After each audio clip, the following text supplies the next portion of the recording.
Hello, hello, and welcome back to the Curious Coaches Lemonade Stand with yours truly, your host, Dr. Gina. So glad that you could take the time to stop and drop by your virtual neighborhood third space where you can always stop in and see, what's going on? Is there something that could quench my thirst, something tasty, something zesty, something that will make you say, and maybe even light you up with a few insights you didn't even know you're looking for. So thank you if you're a returning guest here. So glad that you've dropped by again. And if it's your first time, welcome, welcome.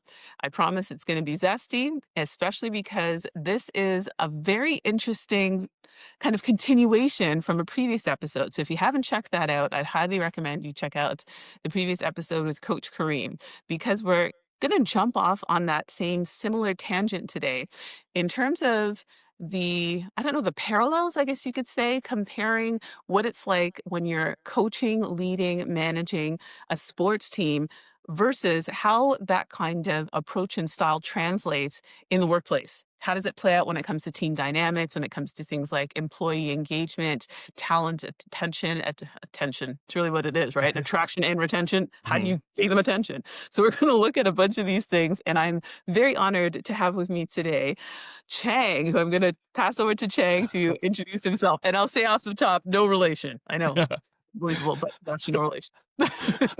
Thanks so much, Dr. Gena. So, yes, my name is Chang. Thank you so much for inviting me to chat about this conversation about coaching and in the corporate world and then kind of the transition and then the parallels to it. So, my name is Chang. I've been in the corporate world for about 10 to 15 years. Career has spawned from banking to loyalty and then to employee engagement and then working at a smaller organization in the people and culture space and then just talking about the parallels of coaching in the corporate world. Yeah. All right, cool. So Mm. I know that you've been a basketball coach for a hot minute. So tell us about that. Like, where do you coach if you're open to sharing it Yeah. and, what kind of level, how'd you get into that? Sure. So I got into coaching because actually the funny story is that my niece was into basketball when she was younger, and then she started playing. So then I started coaching at this kind of a drop-in space, and then through that, I kind of moved into the high school ranks where my alumni at Riverdale Collegiate is where I coach high school basketball. Coach the junior and senior boys. This year I'm coaching seniors, but I've been doing it for over 15 to 20 years doing it. So it's something I'm passionate about. I love coaching. I love the opportunity to interact with youth trying to figure out how the parallels of basketball can translate to their future or what they want to do. So that's what kind of keeps me in the game. I love basketball first, but at the most core of it is working with these young men trying to figure out what they want to do when they graduate, how basketball kind of transition and translates to the boardroom or whatever it may be. Ooh, I love that. I love that. So I picked up on the fact that you said this is your alma mater that Yes. you are coaching at. What does it mean for you to be coaching at Riverdale instead of anywhere else, for example? For me, it was a easy transition because one of my friends is the head coach there, so he went back to teach there. So it's something I've always wanted to do. I think my playing days ended a lot earlier than I wanted, so being Don't they connected to always? the game. They always do, yes, yes. Yeah. So it ended a little earlier for me, so I didn't play at the next level. But I wanted to stay engaged with the sport. But the key for me is like getting back to Riverdale. It was like what kept me kind of motivated. I think basketball is a tool, and I've always talked about it being a tool because I think it's one thing to keep kids engaged during the basketball season. But I always reemphasize that they're student athletes. They're students before they're athletes. So I think for Mhm. me, that really drove down through my coaches who have taught me that basketball is an avenue to get you to something else. And going back to Riverdale, it just was simple. It was also something I was really passionate about. Seeing the kids in my neighborhood trying to make sure that they're on their best foot forwards. And over the years, I've seen it. I've seen many of them gone back to successful careers. Some of them have given back and come back to help as well as assistant coaches with us as well. So. Beautiful legacy. I absolutely Mm. love that. So, I mean, your passion it's coming through. It's like you're infused with it, and it makes a lot of sense. I love that you're conceptualizing basketball as a tool, and I'd love you to speak more on that. How do you see it as a tool, and how do you kind of encourage your your coachees, really your team, Mhm. to leverage it?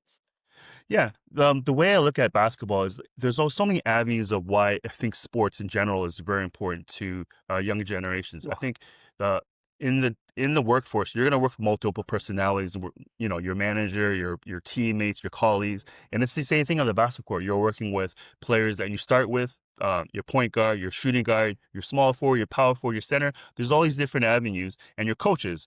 It's like, it's a tool to figure out, hey, what do I want to do to get better? How can I be a better teammate? How can I be contributing, even though I may be not contributing on the court? Say if I'm a bench player, right? Not a starter, I'm contributing. And these are the things I think about when I coach. I really try to weave the transition of how to apply these different tools at the workplace. So, I'm running back and forth, Gina. I'm just trying to figure out the Oh, best way to articulate it. But I think one of the tools is that it teaches the students how to be on time, right? How to show up at practice. yeah. Showing up is one thing, but when you're in practice, are you engaged? Are you working with each other? Are you taking instructions from the assistant coaches, from the head coaches? Are you understand what the concepts are? What are we running? What are we running on defense? What are we running on offense? It's the multitasking. These are skills that I always really emphasize to the athletes that, hey, we're teaching you something, but at the same time, you're on the court. I'm not on the court with you. You're on the court. You're executing Yeah. it. What do you see? Am I missing something? We may have been running a play or running an offense that may not be working, but you may see something else. So those tools that I want these young men to realize, hey, I have an idea. I have an option. I want to speak up. I want to share. It's one of those Wow. things. That's super insightful. There's so many levels, so many things that you just said that I could dive deeper into. The first one that stands out to me is a certain level of empowerment and agency. When you said you're on the court, you're execute I'm not out Hmm. there with you. That's huge because that's I can coach you and I can tell you what to do. And then we're going to get to this later. To me, that's the difference Hmm. between managing and leading, right? And coaching is much more akin to leading.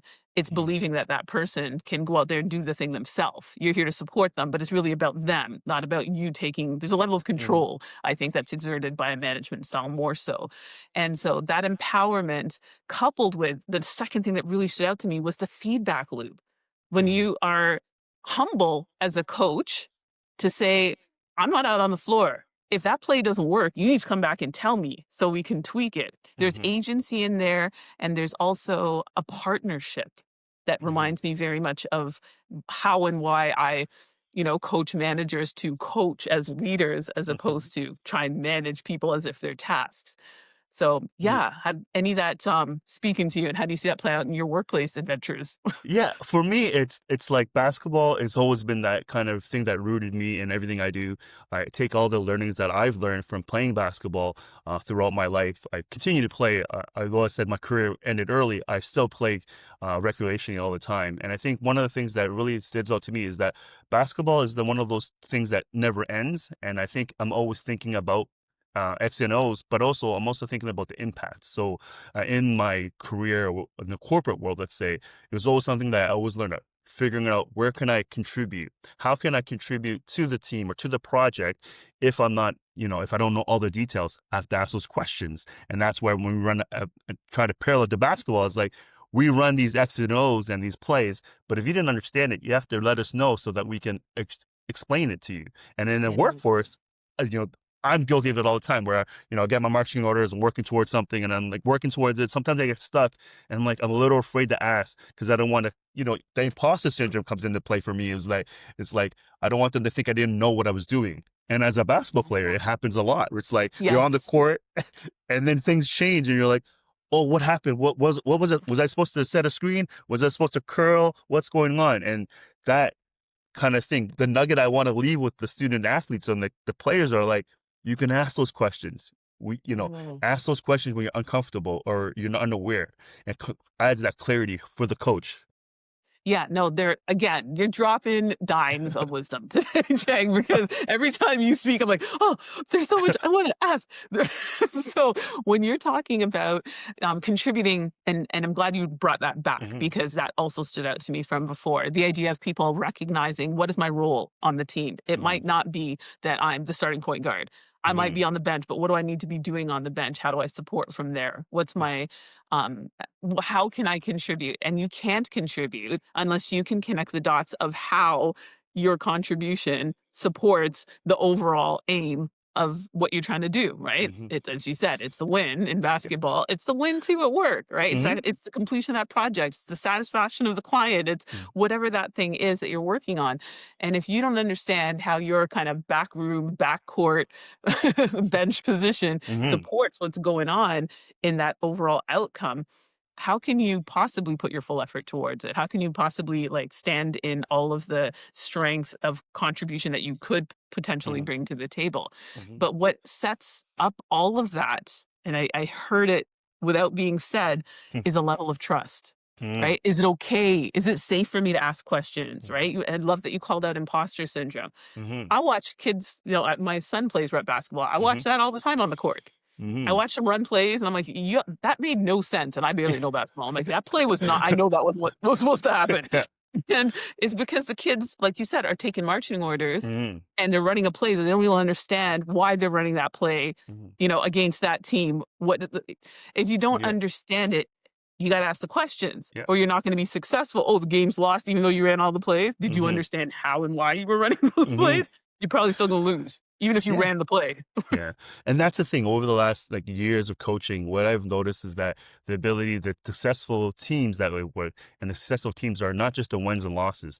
The successful teams that I've noticed are the people that have grown. These students have grown throughout the year where I think in the beginning of the seasons where you know the play, but then the light bulb, what happens is like when we as coaches don't have to tell the other players, hey, they don't know what they're doing. Like one of your teammates forgot to play or didn't know what was going on. And that teammate takes the other teammate and say, hey, this is what we're doing. And this is what we're trying to execute.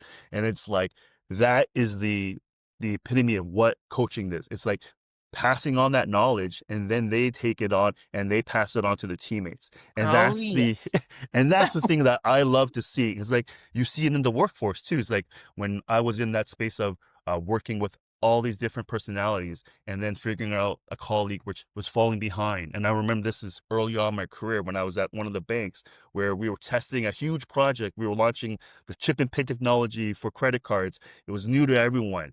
And then Wow. one of my teammates was super struggling. He was like, we're doing these tests day, every day, running all these multiple variables in all these test cases. And they're just being bombarded. And he was like, why are we doing this? And then just that one question changed it where our manager's like, why are we doing this? Can we do it more efficiently, effectively? And that Wow. is, I love to see that because I think that is important on about taking these skills that you learn on the basketball court and then transitioning into the workforce. Yeah, that's a great example Mm. because, there's lots of coached long enough that there's lots of things that I typically say. And one of them that a lot of my coaching clients will know I say is sometimes you got to go slow to go fast. Mhm. And a lot of people think that that management style, which is much more highly directive, Mhm. marching order style, take your marching orders, get it done, production, line style, is going to be the most effective and efficient. It's the fastest Mhm. way to the finish line. And, like, I Mhm. call false on that Mhm. because in your example, it's a perfect example. When someone stops and says, "Why are we doing this?" Mhm. Then everybody can understand, "Okay, wait, you're right. Why are we doing this?" And then when you understand why we're doing it, all of a sudden, well, we don't need to do A, B, C, D, E. We could jump to letter R. Now that Mhm. we know why we're doing it, we could go this way instead. But Yeah. without asking that question and without feeling safe enough to ask that question, you think you're going fast, but you're not. And you think people are working to the best of their abilities, but they're not. 'Cause you're not even Mhm. tapping into potential because Mhm. they're just doing what you said. Yeah. And That's never that's gonna be more productive than an actual human being asking questions, being curious, Mhm. and, figuring out collaborating with you to figure out, "Well, you know what? Now that I know what you need, there's a faster, better way towards this," or one of my personal favorites, more sustainable. Something that's not Mhm. gonna drop and break the minute we're all done because we didn't know why we were doing it in the first place. Mm. And that's the curious that word try to use as much as I can is just tell the students or athletes to stay curious, ask those questions, and we have to build that trust. I think every season it's like this season we only have 4 returning players and we have 8 new ones, so it's like building that trust with them. And then one of the things is like in that trust is like letting them know I want them to succeed no matter what. It doesn't matter if it's on the court, it's more off the court. I want them to succeed. So once the athletes see that I'm there more than just a basketball coach, I'm there to help support them in their life. Like if there's anything I could do to help them in their life with careers, that's what I'm really excited about. And I want to build that trust. So without that trust, it kind of falls apart. They're not going to say, Yeah. "Hey, Coach Chang, can I ask you something?" They're not going to feel comfortable. It takes a while. So early on in the season, it's building that trust with them. And I think it's super important that they feel safe that, their opinions and are valued as a coaching staff. 100%. Hmm. I love that you're acknowledging it takes time. It's not the fastest thing. Hmm. And the tiniest thing you said is the most important thing for me in building trust, which is you very clearly articulate to them your best intentions for Hmm. them and their development on the court and off the court, just as students and as human beings. Hmm. When I coach leaders and they say, I have an employee who's just totally resistant to feedback, they don't take feedback. I get that a lot, especially from very senior level leaders. Hmm. And I usually will say, "So tell me about what you've done to build trust with that employee." And Hmm.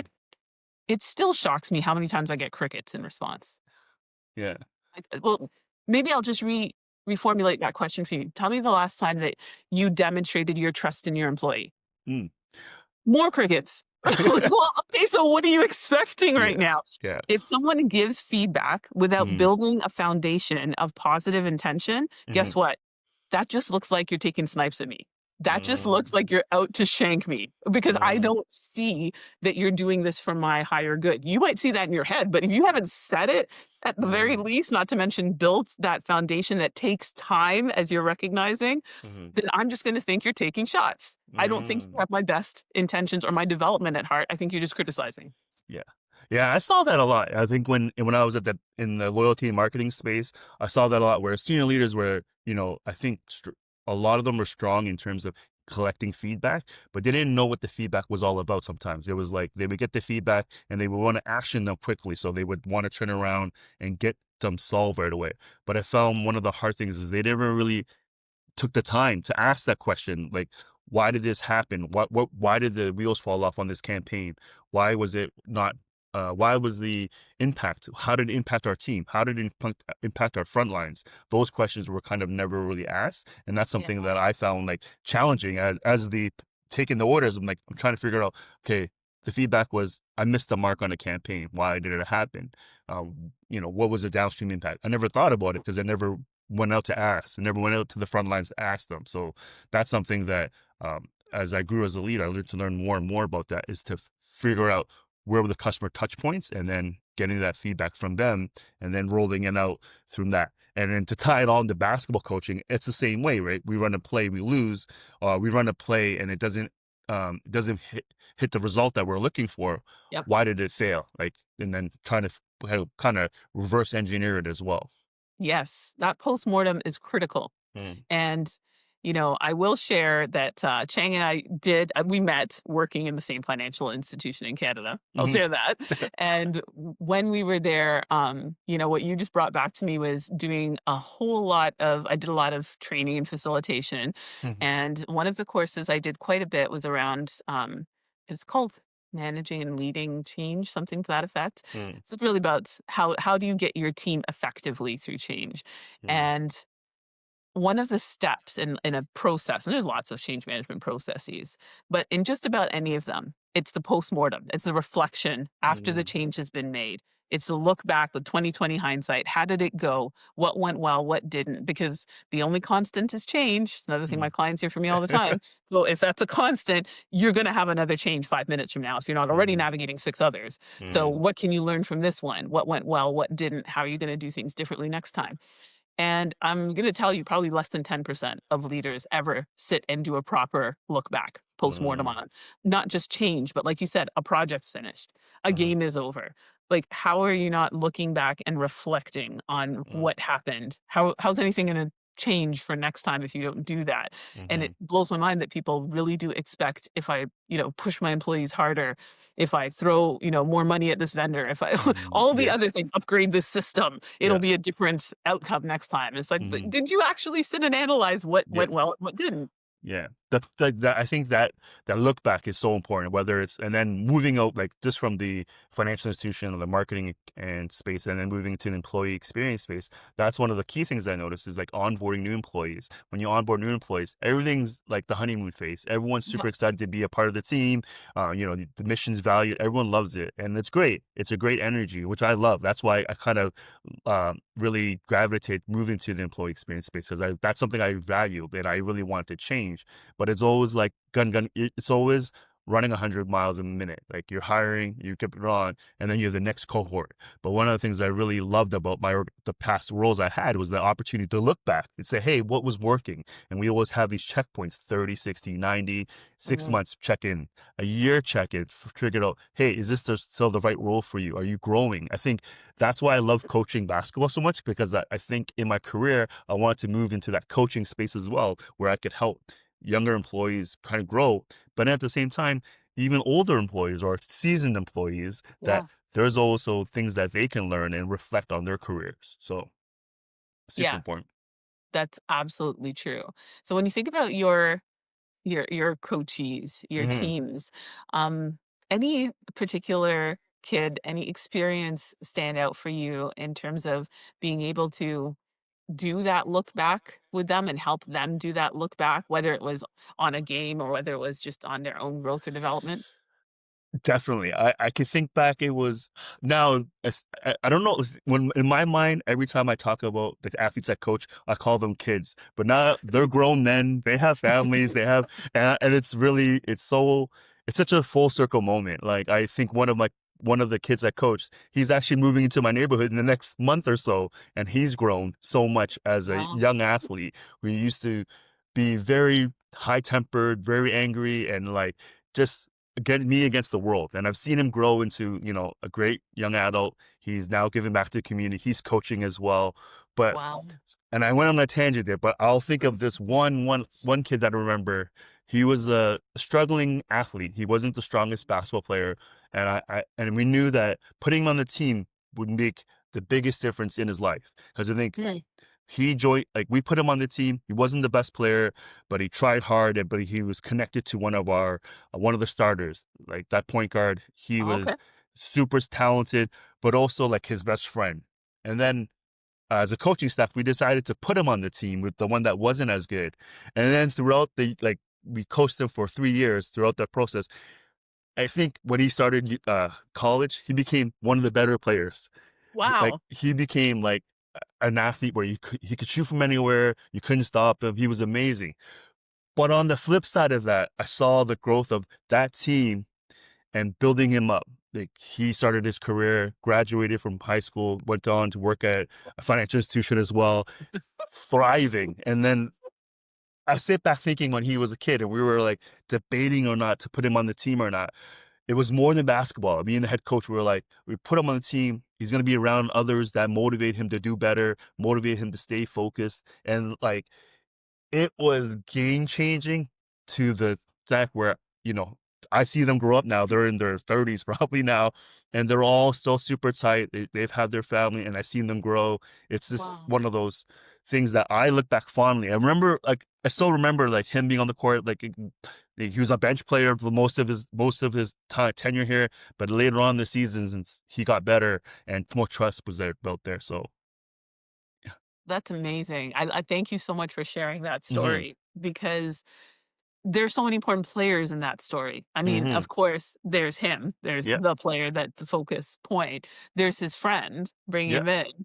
And then there's the team, yeah. right? So let's go a little further into that, if hmm you will. You said that, the team had to kind of pull around and rally around hmm him since they recognized, he's not as strong a player. hmm So what did that bring out in them? How did they show support for that move?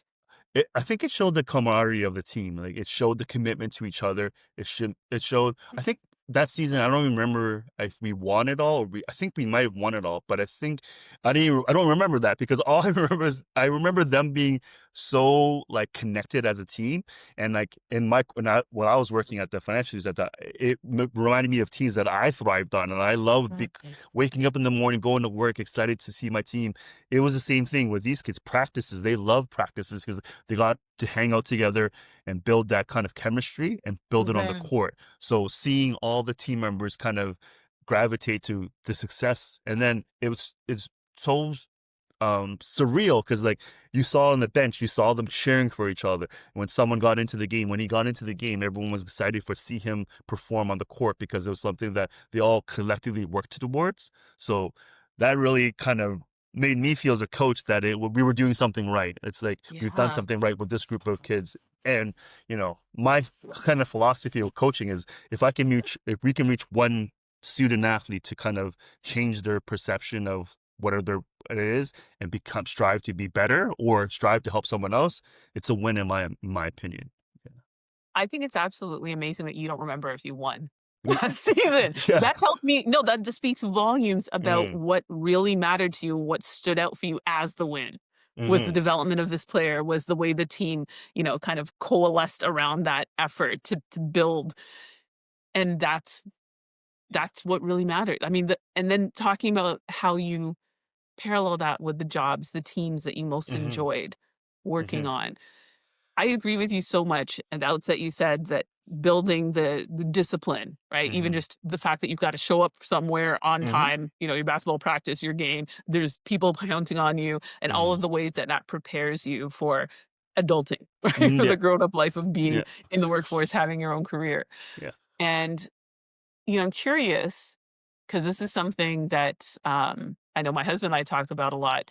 How did your experience as an athlete, hmm as a student athlete, and then coaching student athletes impact the way your expectations of team dynamics in the workplace would flow? Yeah. For me, I think one of the things is it's the greater cause. I think that's what really pinpoints me from Yeah. playing, coaching, and then joining the workforce. I think one of the things is that it's bigger than you at times, right? You want to be Yes. there. You want to show up. Showing up is one battle, and then showing up and then being present and then being positive towards working towards your team goals. So at work, for example, showing up is one thing. You're there, engaged, asking those questions, trying to figure out what we're trying to achieve, and then from the solution aspect, the results, taking those results, taking it as a team. I think one of the things I always kind of focused on is making sure that my manager never had any questions, and I was always able to answer those questions to make sure that they understood what I was doing. But at the same time, I want to make sure they never looked lost or confused on when I was sharing something.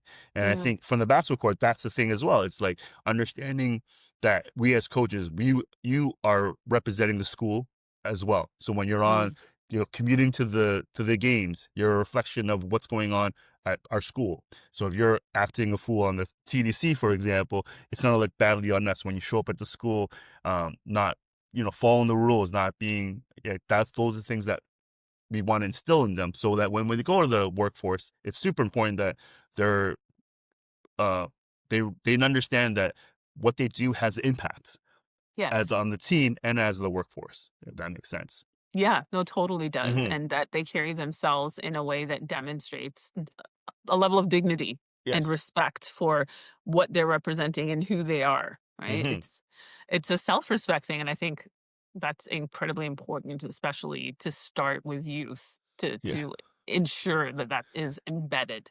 Yes. Yeah. So I think, yeah, and that's why I really focus on the off court things. I think, through practices, there are the skill levels, the baseline of what we're trying to achieve on the basketball court. Because I think basketball is still rooted in what we're using as a tool to get them to the next level. But seeing how they respond to each other off the court is super important as well. Just trying to be present and also having them understand that what you do has consequences, and then the work effort as well. Like if you don't put in the practice, if you don't practice those free throws that we emphasize when you're super tired and you're shooting your free throws, it's super important because it will show up in the game. And then through work, if you don't do the legwork to try to figure out what's going on with the project, how are you gonna deliver that deliverable was that they wanted last week? How are you gonna Right. get there, right? How are you gonna figure out who am I gonna reach out to? How am I gonna get these answers? How am I gonna work collaboratively with others? It's super Yeah. important. Yeah. Yeah, that working collaboratively part is really you've been talking about that, on the basketball court, that aspect quite a bit. How do Mhm. you see collaboration translating between the 2 spaces, between the court and the workplace? In the workplace, I think collaboration is like one of those things. I think working like managing without influence or working with others without influence is something that really stands out as a core skill that's really needed in the workforce. It's like you'll be working on a project, but you'll be touching several different teams. And Mhm. like they all have different timelines, they all have different objectives. So trying to marry that as well in the workforce is so important. Like trying to figure out how do I get marketing to buy into this, and then once marketing buys into it, how do I get finance to approve it? And then once finance approves it, you're like, okay, how do I get the front lines to execute it? Because these are all things that are super important, and the dynamics of the workplace that a lot of youth don't figure out because they're in school. But when they get into the workforce, it's like trying to figure out how do I work with others that I don't work with on a daily basis, but I have to get them to buy into my project. Yes, So yes. This is one of my that's favorite topics in leadership, strategic influencing. That's what mm, I'm hearing. So yeah. how do you help coach your teams to learn about essentially strategic influencing? The way I do it is like I always think about the objective. So we're all on the same team. So in the workforce, we're all trying to execute um, towards our management's objectives, and we're all on the Mhm. same team. So I always try to strategically tell my when I work with younger employees at the time, is like we're all working towards the same thing. So how do we get there? So then kind of tell them that if you work with this team, you need to understand what their goals are and how can reciprocate what they need from you. So for Yep. in the HR space, it's like understanding, health and safety. It's why is it so important to the front lines or the front lines, and then why is it so important to the management team or the engineering team? It's super important because health and safety is the first thing. No one should come to work thinking I'm gonna get injured at work and then I'm gonna be able to work, right? So Yeah. it's like getting them to buy in to understand that all these things that we're rolling out are important as a company to stay healthy and make sure that we hit our goals. So the strategic influence is like, huh, I never thought about that before. So getting them to think about that. That's one of the key things that I try to really instill in younger employees is like ask those questions, figure out what the big picture is, and then work towards that. Yeah. And how do you get people, whether it's your team or Mm, those younger employees, mm, more comfortable asking questions? Like, have you ever had anyone that was resistant to asking questions, just really uncomfortable doing it? How do you get them over that, oftentimes self-imposed hump? Oftentimes it's, mm, what's happened in their lives and experiences. mhm. Maybe something has actually, prejudiced them Yeah. against it because something happened and they think it's an unsafe space to operate in. Yeah, I think this is where it comes down for the trust in the management or the leaders in the organization. So building that trust with the younger employees, letting them know that any questions. A lot of people say questions are welcome, but they don't really live that. I think that's one of the things that you have to navigate through, and that's the building that team. So that team dynamics. So I really emphasize when I'm working in the workforce, it's like the team is the greater of the good, right? It's like getting everyone to understand that we are all one team and then building Mhm. that trust. Once you build that trust, employees start to, come to the HR team asking you questions. They come to the management team asking questions.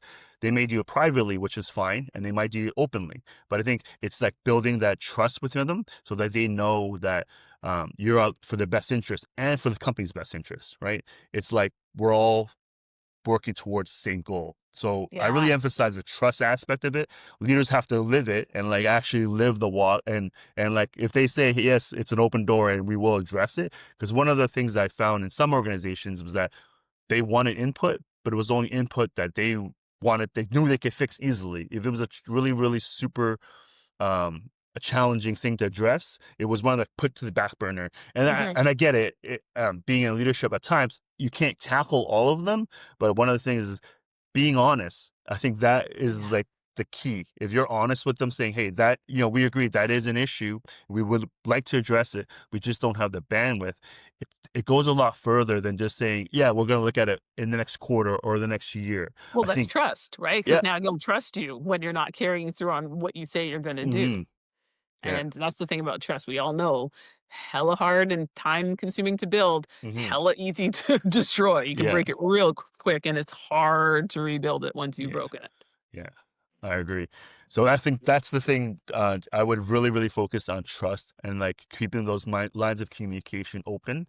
It's like Mhm. always constantly communicating and knowing what's going on. And sometimes we get lost in the sauce where we're working towards um, try to get that win or try to get that project delivered. But really keeping those tabs on each other, having those conversations, even those water cooler conversations where it's small talk where people say it's useless. It's not. It's like knowing what's going on, trying to figure out what's going on with your employees. Something maybe going on at home that's impacting them at work. You Yeah. would never know that if you don't ask. And like those things, sometimes there's a gray line. Obviously, sometimes it's work, sometimes it's home. But for employees, they don't see that. For them, it's their entire lives, right? They want to know that their management team can trust them or is there for them. Yeah, and recognizes that they do have lives outside of work. Hmm Again, it always surprises me when if we're having a trust conversation or going back to that, senior leader who says, my team doesn't take feedback or certain members don't. hmm That's another question that I ask is, tell me about that person. So, Chang is not taking feedback. Tell me about Chang. hmm What are his likes and dislikes and such? hmm What family, community, what do you know about him? mm And if literally all they can tell me is what's on your job description, Mhm. what do you expect, leader? Yeah, Like, yeah. you don't know Chang at all. You Yeah. know a job description that walks in and does work for you. Mhm. How's that gonna possibly engender a level of trust that you're going Mhm. to have the best possible results from? That Yeah. doesn't make any logical sense. And I say to my clients all the time too, do not try to compartmentalize your life. Right? If Mhm. something is bothering you in your personal life and we're supposed to run through your presentation practicing for that interview today, I feel when the vibe is off and I'm going to call it out. Mhm. And, I'll hear the craziest things like, well, I signed my divorce papers last night. Mhm. Bro, like, you gotta acknowledge that before we Yes. dive into doing this practice right now. This is why you're not showing up the way you normally do. Mhm. You acknowledge it, work through it a little bit at least, Mhm. because without doing that, your presentation's gonna fall flat. Like, that's the most diplomatic way I can put Yeah. it. You could probably Yeah. do a lot worse than that. Mhm. So, I think oftentimes people do that compartmentalizing because they've had a certain kind of management. I'm saying management Mm. here very intentionally and not leadership style Mhm. that tells them that that is what they're supposed to do. That's how Mm. they're expected to behave in the workplace. And again, that's to everyone and everything's detriment. That's to the business's detriment. That's to the person's detriment, the manager, the team, all of that. And so that leads me to a hot take. I'm going to say it's a hot take because I'm sure this is controversial, but I'd love your thoughts on it, Sure.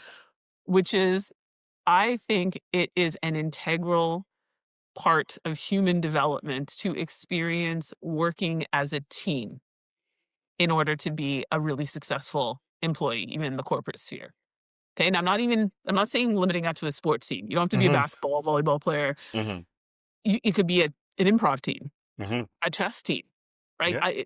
But to have a group of people that you need to work with and understand all of the dynamics that we've been discussing, if you have gotten through life never doing that in any way, shape, Mhm. or form and land on my team in the workplace, I see it right away. Mhm. Yeah. I think that's the like sports, clubs, whatever it may be, team dynamics. Like you're a team at home. Like your family, you're a unit as a team. True that. Like Yes. you're Yeah. you're a team. You're working together with your partner, your children, your in-laws, your parents. You're all a team. So I think for me, being a part of a team is like it's crucial. It's like it's the be all end all of how you develop as a person, right? In a team, you can either be the leader of the team, you could be the sixth man on the team. You could be the team that you're the person that, or the teammate that is always encouraging, but you also could be a bad teammate, the teammate that's gunning out, competing. Competition's good, but when it's unhealthy, if you're not reaching your goal as a team, then it falls flat. And I think Yes. we all have been bad team members. I've been, I think growing up as in the workforce, sometimes I was like gunning for that next promotion, and like and early on in my career, I remember I was like, "Am I being a good teammate? Like we're teammates, but I kind of want my campaign to do better than your campaign." And I Yeah, was yeah. I remember this clearly. I was like, "But we're still working for the same institution. We still want both products to do well." So I had to change that narrative to my mind, be like, okay, my campaign may have done well, but your campaign's doing amazing as well. And that teammate, like in that, I was a team member that at that time I was like, I was looking for a win lose, but I really should have been Yeah. thinking win win. Like Yes. what was doing so well in my campaign? What was doing so well in their campaign that I could learn from? And then that sharing dynamics really kind of bubbled up and like as a team member. And like teams, I Where know. No, I was gonna say, where was your leader in that? So what was your leader's take on, because So I'm curious, did he or she perceive it? What did they do about it? What kind of climate did they create?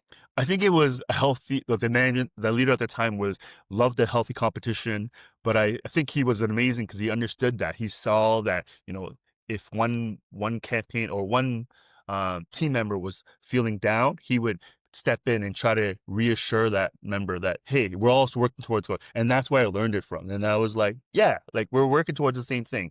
It doesn't matter, and we are competing for the next promotion, but at the same time, it shouldn't be at the detriment. We shouldn't be holding. He would always tell me, you shouldn't be holding information if it's going to help the other teammate.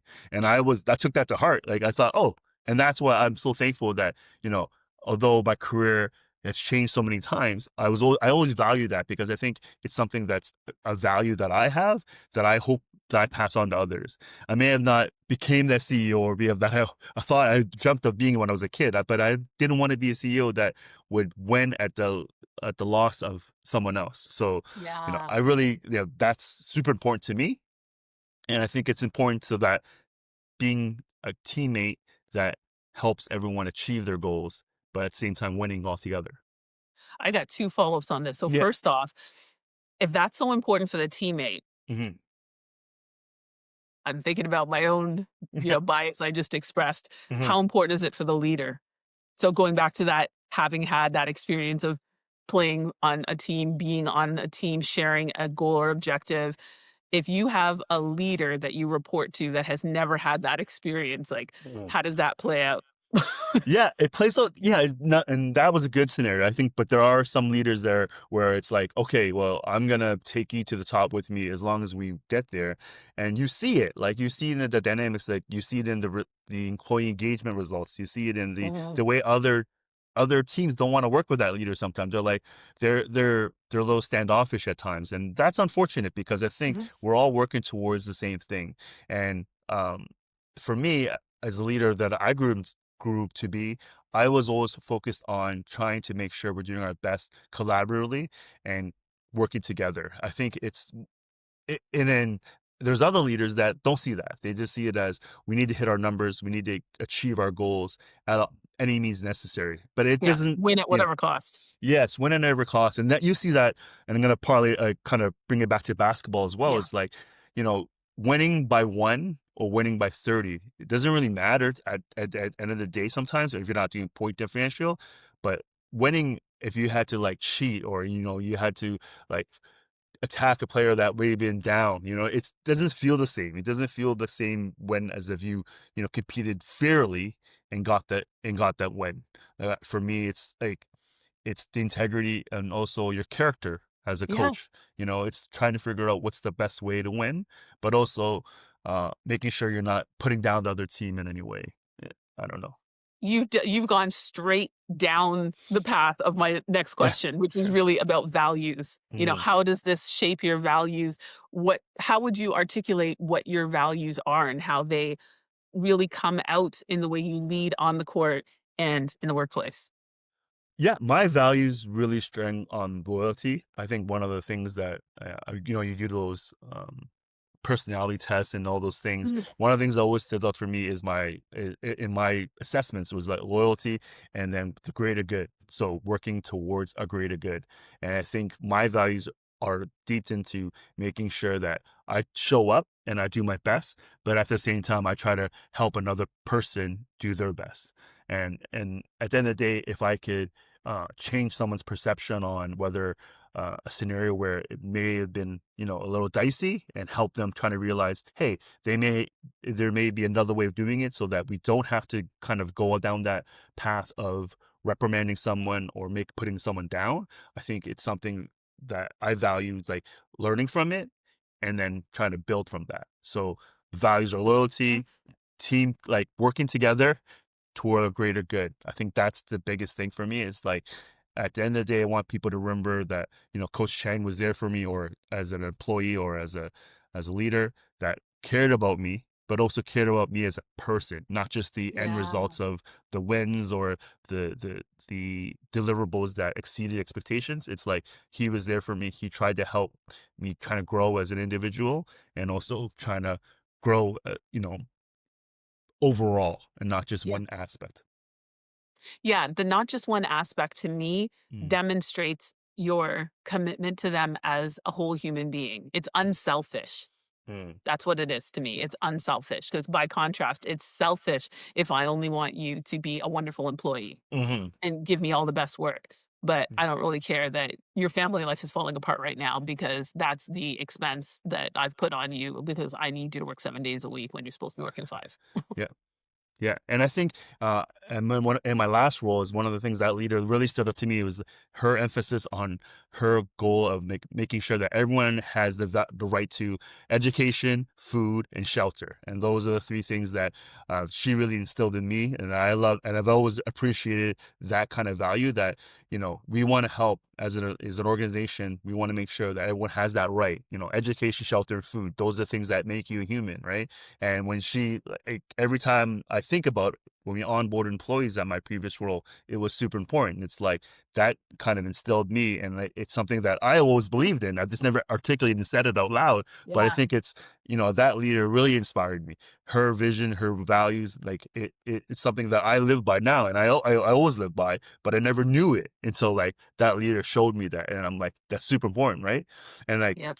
for basketball, when I coach these kids, I always tell them like that's so important. Like you're gonna become who you are, but remember, you may be the next um, executive or next leader that grows, but remember like what you're doing. You're impacting others, right? And how Mhm. you show up and how you interact with them, it's the same.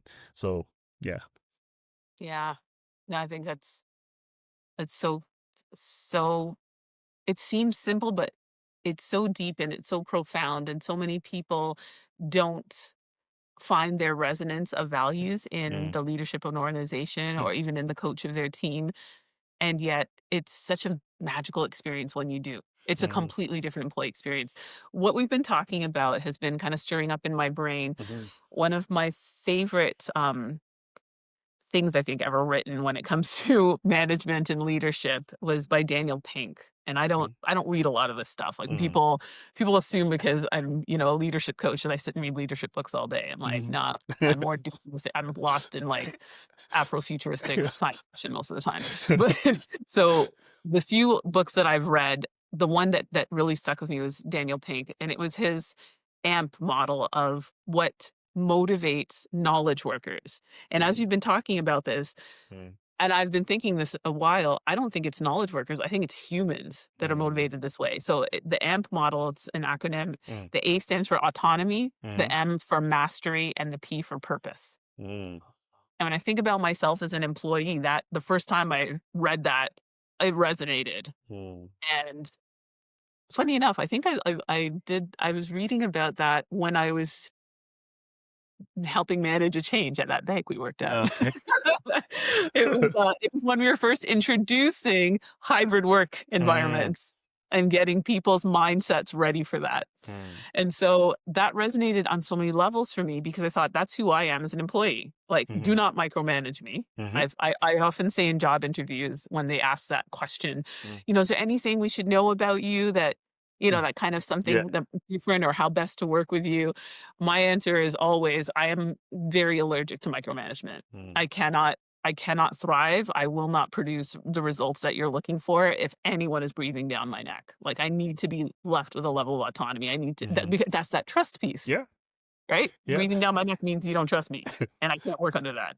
Yeah. The mastery, to me, I was raised on kung fu movies. Like, Mhm. of course you wanna become a master. Like, Mhm. that's what it's That's in the goal. sports, right? That's the goal. You wanna get better and Mhm. develop, right? If you play an instrument, right? Mhm. Any of those things, you wanna get better. So mastery, I think, is very much a human need as well. And then the purpose, Mm. I think that encompasses so much of what you've been talking about, because purpose is, the capital P purpose. What are we doing this for? Is it for the Mhm. win on the court? Is it Mhm. to develop as a player? Is it to get this project done? Is it to wow that client? Is Mm. it to deliver the most amazing results to our shareholders? Mhm. Right. And then there's also kind of, I think, purpose underneath that as well. Is it my personal development? Mhm. Right? Is it, um, to live in accordance with my values, Mhm. to leave an amazing legacy, Yeah. right? To me, all of those things can be encompassed by purpose. And so that model, I think, gives a good understanding of, like, just a wraparound approach to everything we've been talking about. Yeah. How does it have you ever heard of that before? Uh, How does it sit yeah, with you? it rings a bell, but I haven't read the books. But I know that purpose. That's the key thing that I really stood out there to me is like purpose. Like I think, on the court, I always say this: practice with purpose, right? Like, and then those are the Mhm. things that my coaches taught me when I was younger. It's like when you're doing things, if you're not doing it with purpose, then why are you doing it, right? And it's not the be all end all, but like you want to practice with purpose. Like if you're playing, Yeah. you want to be at game speed. You want to kind of do those things. And then in the workforce, you want to do things with purpose. You want to hit those goals. You want to make sure you're improving things. But you want to help as much as you can. And that's your purpose as an employee, right? And your employee, you're there to hit those goals, make those shareholders, hit those numbers. But if it's purpose without any values and you're just doing it, then the kind of mm, kind of changes the dynamics there. I think you have to have purpose. You have to know why you're doing it, right? You value Yeah. these things, right? You got to know that. So that really stands out to me. Yeah. No, thank you for that. Mhm. And I think it'll lead me to kind of the final frontier that I Mhm. wanted to talk about with you. I think purpose can lend itself to this. Mhm. We're in a time now where most of us are in some way, shape, or form navigating career transition. Mhm. Like, most Yep. people are. And if you think you aren't, you might be in 2 weeks. Like, that's how fast the world is changing Yeah. around us, right? Things that you thought were like sure, secure things. Nothing Mhm. is sure. Going back to the only constant is change. Mhm. So the concept of resilience is, I think, I feel like it's bumping up to the trending level it was in 2020, Mhm. Yes. when all we heard about was resilience. I feel like we're going all the way back there, Mhm. as we all kind of halfway go to hell in a handbasket. So, what would be your kind of parting thoughts when it comes to how everything we've talked about, being a team player, Mhm. being a coach versus a manager, how do you think that can shape, maybe on a personal level Mm. even, your resilience of constantly changing and sometimes troubling times that Yeah. we're in? Yeah, I think for myself, transition is something that I've dealt with throughout my career. It's something that you need to have that strong teammate. You need to have that team member in your household or in your network that's there for you. So I think I'm leaning on that severely, heavily throughout my career. There was times where I thought I was on the right path, and then decided to change careers, and then the dynamics of trying to figure out why am I here, right? Why Mm, did this happen to me? How come it's always happening to me? I think a lot of us go through that where there's layoffs, what it may be, the pandemic happened, it's changing your situation, right? And I think for me it's like showing up. I think being there, connecting with people, and always asking how can I help someone else. I think once you put that kind of lens on and you're trying to help others, the world has a funny way of things happening. Things happen, when you think about things happen for a reason. And I think about that daily when I think about, when I've been in transition, I was trying to help someone else find a job and then someone offers me a job. And I'm like, oh, how did that happen? And it's like, you got to be in that mindset. It's all Yep. about your mind frame. You have I to always be, say it's a frequency. You got to raise your frequency. And the mhm, quickest way to raise your frequency is to help someone else. yes. And, I strongly believe that. and do it without any expectation. I know Yes. I Yeah. said it. I said it in a way where it's like, oh, something happened, good, so I got to do something. But And it's hard to explain that to people who are it, cynical about the process. yeah, It's not, no, I'm not doing it to get, I'm doing it because it feels good.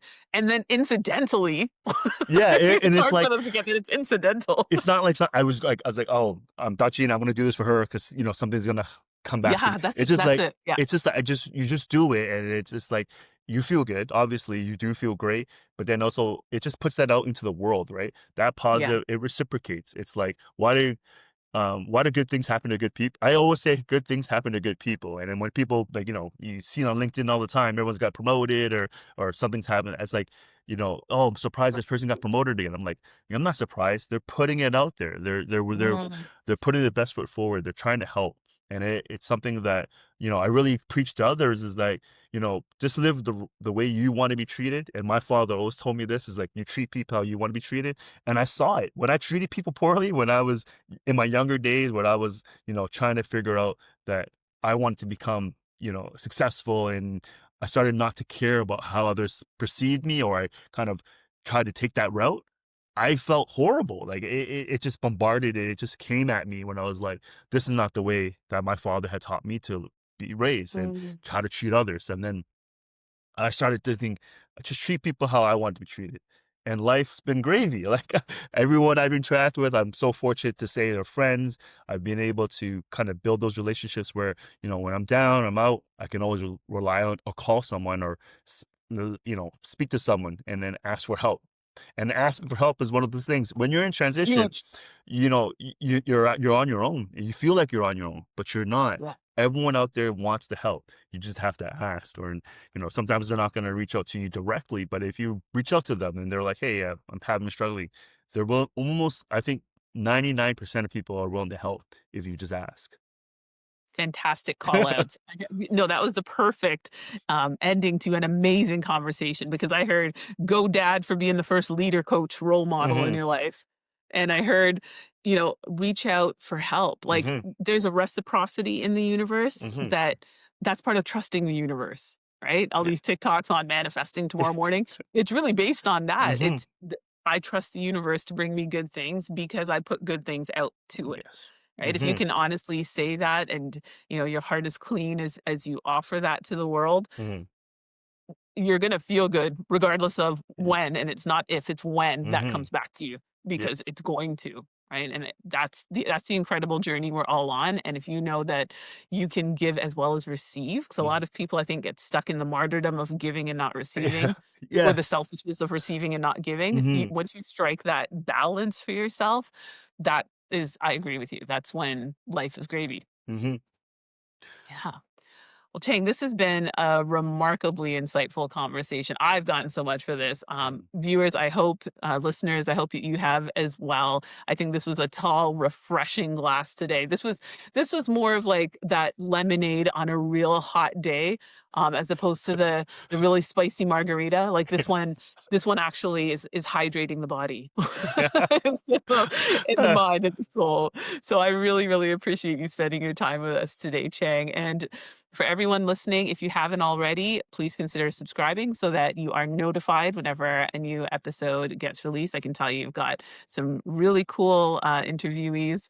Hopefully, they'll be as awesome as Chang lined up for the new year. Mm. And so I'd love for you to stay tuned and, share the friend if you got nicely refreshed and your thirst was quenched today as well. So, from the Careers Coaches Lemonade Stand, from myself, Dr. Gina, from Chang for spending his time so kindly with us today, I want to thank you once more. Wish everybody happy holidays, season's greetings, and see you again by the new year.